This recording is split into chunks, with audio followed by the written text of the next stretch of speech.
Here I have Huawei Y7a, and today I'm going to show you how to enable power saving mode on this device. So first of all, you have to go to the upper bar, and here you can find a button.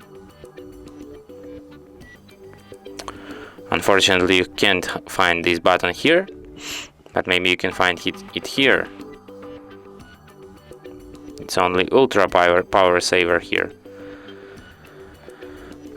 So we have to go to the settings, then we have to go to the battery section,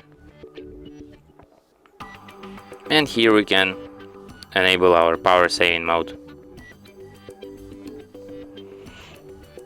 And unfortunately there is no options or additional settings for this mode. We can only switch it here. And that's it. Thanks for watching.